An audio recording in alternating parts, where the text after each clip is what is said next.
नमस्कार, आप देख रहे हैं TV9 डिजिटल और मैं हूं रमन सैनी। आइए बात करते हैं जम्मू कश्मीर से जुड़ी 5 बड़ी खबरों की। पहली खबर पाकिस्तान ऑक्युपाइड जम्मू कश्मीर में चल रहे आंदोलनकारियों के लॉन्ग मार्च से जुड़ी हुई है।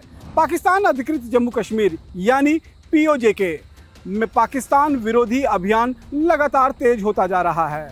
अपने लोकतांत्रिक अधिकारों और बुनियादी मांगों को लेकर शुरू हुआ ये आंदोलन आज छठे दिन में प्रवेश कर चुका है, जबकि संयुक्त अवामी एक्शन कमेटी यानी JAAC द्वारा दिए गए मुजफ्फराबाद चलो लॉन्ग मार्च का आज तीसरा दिन है।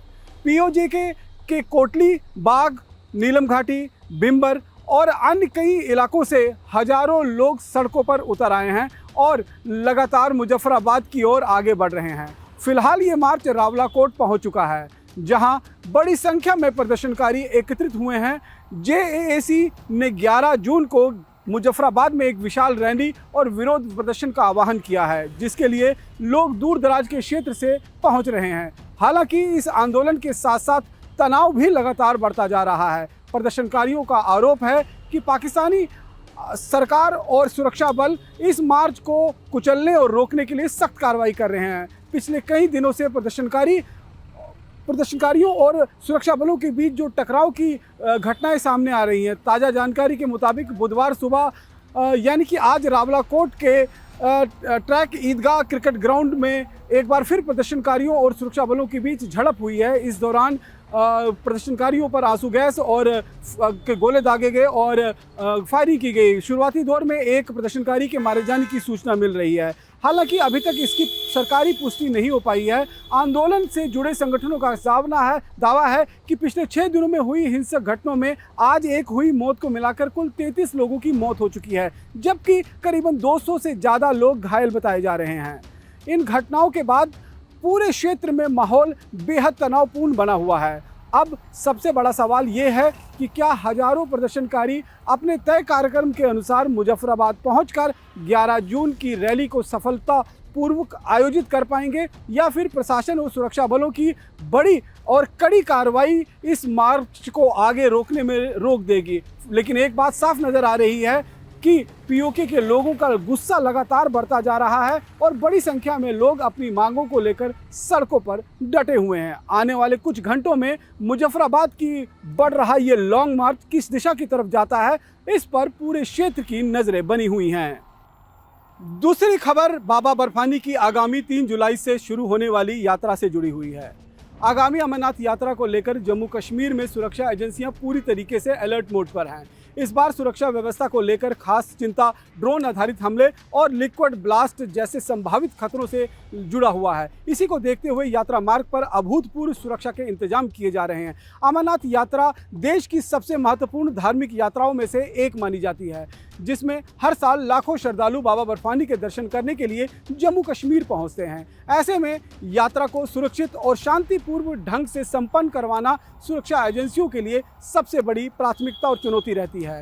सुरक्षा एजेंसियों ने यात्रा के दोनों प्रमुख मार्ग पहलगांव और बालटाल को कड़ी निगरानी में रखा जाए। यात्रा की अवधि के दौरान पूरा क्षेत्र नो फ्लाइंग जोन घोषित किया गया है। इसका मतलब है कि किसी भी प्रकार के ड्रोन, UAV, पैराग्लाइडर या अन्य उड़ने वाले उपकरणों के संचालन की अनुमति बिल्कुल भी नहीं होगी। इसके साथ ही संवेदनशील इलाकों में एंटी ड्रोन सिस्टम भी तैनात किए जा रहे हैं, ताकि किसी भी संभावित उड़ान भरने वाली गतिविधि को तुरंत रोका जा सके।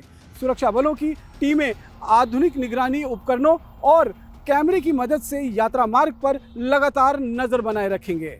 यात्रा के दौरान श्रद्धालुओं और उनके सामान की जांच भी इस बार पहले से कई अधिक सख्ती के साथ की जाएगी। इसके लिए एक्सरे, स्कैनर, मेटल डिटेक्टर, विस्फोटक पहचान उपकरण और विशेष जांच दल तैनात किया जा रहा है। सुरक्षा एजेंसियां किसी भी संदिग्ध व्यक्ति और या सामग्री को लेकर पूरी सतर्कता बरत रही हैं। मार्ग पर बम निरोधक दस्ते, डॉग स्क्वाड और एंटी साबोटाज टीम लगातार तलाशी अभियान चलाएंगी। इसके अलावा यात्रा से पहले और यात्रा के दौरान पूरे मार्ग को पूरी तरीके से सैनिटाइज किया जाएगा, ताकि किसी भी संभावित खतरे को समय रहते हुए निष्क्रिय किया जा सके। अमरनाथ यात्रा की सुरक्षा को लेकर जम्मू कश्मीर पुलिस, CRPF, भारतीय सेना और अन्य केंद्रीय सुरक्षा एजेंसियां संयुक्त रूप से तैनात रहेंगी। वरिष्ठ अधिकारी के द्वारा पूरी तैयारी की सुरक्षा समीक्षा की जा रही है और सभी एजेंसियों के बीच बेहतर समन्वय सुनिश्चित किया जा रहा है। कुल मिलाकर इस वर्ष अमरनाथ यात्रा को लेकर सुरक्षा व्यवस्था बेहद मजबूत और तकनीक आधारित बनाई गई है। सुरक्षा एजेंसियों का उद्देश्य साफ है कि लाखों श्रद्धालु बिना किसी भय और बाधा से बाबा बर्फानी के दर्शन कर सकें और यात्रा पूरी तरीका सुरक्षित और सफल रहे। तीसरी खबर जम्मू कश्मीर में आयुष्मान भारत सेहत योजना के लाभार्थियों को झटका देने वाली है। जम्मू कश्मीर में आयुष्मान भारत सेहत योजना को बड़ा झटका लग सकता है। प्रदेश के निजी अस्पताल और डायलिसिस केंद्रों ने 1 जुलाई 2026 से इस योजना से बाहर होने की चेतावनी दी है। Jammu Kashmir private hospital and dialysis centre association का कहना है कि सरकार की ओर से लंबे समय से भुगतान नहीं किए जाने के कारण अस्पतालों के सामने गंभीर वित्त संकट खड़ा हो चुका है। एसोसिएशन के मुताबिक जम्मू कश्मीर के 160 निजी अस्पतालों और डायलिसिस केंद्रों का आयुष्मान भारत सेहत योजना के तहत 260 करोड़ से भी अधिक का भुगतान बकाया है। अस्पतालों का कहना है कि कई महीनों से उनके क्लेम लंबित पड़े हुए हैं और बार बार संबंधित अधिकारियों के समक्ष मामला उठाने के बावजूद कोई ठोस समाधान नहीं निकल पा रहा है। हॉस्पिटल एसोसिएशन का कहना है कि निजी अस्पताल प्रदेश में डायलिसिस, आईसीयू, इमरजेंसी सेवाएं, जटिल सर्जरियां, कैंसर उपचार, कार्डियक केयर और ट्रॉमा मैनेजमेंट जैसे महत्वपूर्ण स्वास्थ्य सेवाएं उपलब्ध करवा रही हैं। इन सेवाओं को सुचारू रूप से चलाने के लिए कई दवाइयां, मेडिकल उपकरण और के साथ साथ ट्रेंड स्टाफ की भी लगातार जरूरत पड़ती है, लेकिन भुगतान नहीं होने के कारण अस्पतालों के लिए इन व्यवस्थाओं को बनाए रखना बेहद मुश्किल होता जा रहा है। एसोसिएशन ने यह भी आरोप लगाया है कि कई मामलों में दावों को बिना प्रभावी समीक्षा प्रक्रिया के ही खारिज किया जा रहा है या उनमें कटौती की जा रही है। इससे निजी स्वास्थ्य संस्थानों की आर्थिक स्थिति और ज़्यादा अधिक प्रभावित हो रही है। इस बीच वैश्विक परिस्थितियों का भी असर स्वास्थ्य क्षेत्र पर पड़ रहा है। एसोसिएशन के अनुसार मध्य पूर्व में जारी संघर्ष के कारण मेडिकल सप्लाई चेन प्रभावित हुई है और कई महत्वपूर्ण दवाएं तथा चिकित्सक उपकरण की कीमतों में बढ़ोतरी हुई है। विशेष रूप से कैंसर के उपचार में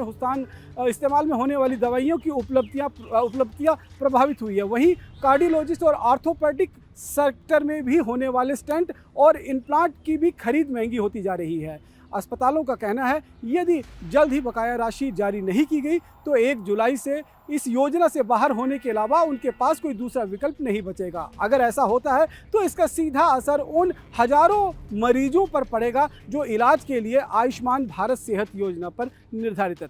अब देखने वाली बात यह होगी कि सरकार संभावित एजेंसियां इस संकट का समाधान कैसे निकालती हैं और क्या निजी अस्पतालों को योजना में बनाए रखने के लिए कोई ठोस कदम उठाए जाते हैं।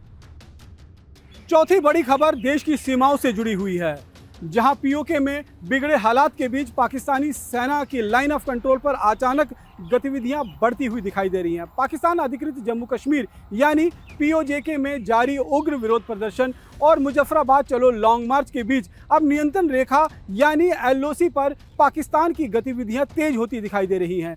सुरक्षा सूत्रों के अनुसार एलओसी के उस पार पाकिस्तानी सेना के हलचल में हाल के दिनों में काफ़ी बढ़ोतरी देखी गई है, जिससे सीमावर्ती इलाकों में भारत की तरफ सतर्कता और बढ़ा दी गई है। विशेषज्ञों का मानना है कि पाकिस्तान में जब भी आंतरिक हालात बिगड़े हैं या सरकार और सेना को जनता के बढ़ते विरोध का सामना करना पड़ता है तो अक्सर सीमा पर तनाव बढ़ाने की कोशिश की जाती है। इसका उद्देश्य घरेलू मुद्दों से लोगों का ध्यान हटाकर राष्ट्र सुरक्षा और भारत विरोधी एजेंडों की ओर मोड़ना माना जाता है। इस समय पीओके में संयुक्त अवामी एक्शन कमेटी के नेतृत्व में बड़े पैमाने पर आंदोलन चल रहा है। प्रदर्शनकारी महंगाई, बेरोजगारी, संसाधनों पर अधिकार, लोकतांत्रिक अधिकारों की मांग को लेकर सड़कों पर हैं। कई इलाकों में सुरक्षा बल और प्रदर्शनकारियों के बीच झड़पों की भी लगातार खबरें आ रही हैं, जिसके चलते क्षेत्र में तनावपूर्ण माहौल बना हुआ है। इसी बीच भारत थल सेना प्रमुख जनरल उपेंद्र द्विवेदी हाल ही में जम्मू कश्मीर के दौरे पर पहुंचे थे। अपने दौरे के दौरान उन्होंने नियंत्रण रेखा पर से सुरक्षा हालात, सेना के ऑपरेशनल तैयारियां और सीमा पर तैनात जवानों की स्थिति की विस्तृत समीक्षा की।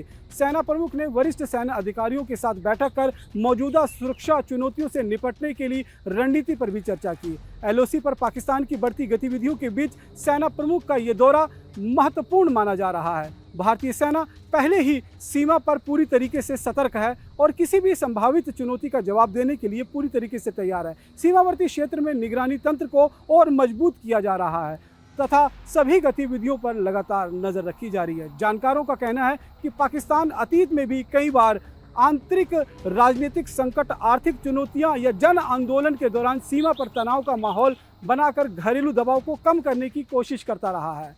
यही वजह है कि पीओके में चल रहे मौजूदा आंदोलन और एलओसी पर बढ़ती गतिविधियों को एक दूसरे से जोड़कर देखा जा रहा है। फिलहाल भारत की सुरक्षा एजेंसियां और सेना स्थिति पर कड़ी नज़र बनाए हुए हैं। ऐसे में आने वाले दिनों में एलओसी और पीओके दोनों क्षेत्र के घटनाक्रम पर भी सभी की नजरें टिकी रहेंगी। पांचवी बड़ी खबर जम्मू कश्मीर में बढ़ते तापमान के बीच धधक रहे जंगलों से जुड़ी हुई है।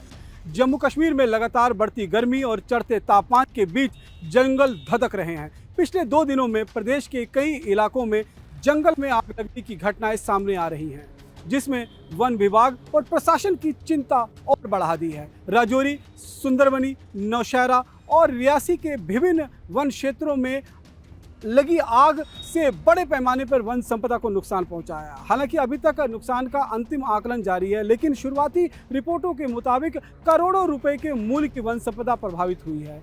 भीषण गर्मी, खुश्क मौसम, तेज हवाओं को आग को तेजी से फैलने का प्रमुख कारण माना जा रहा है।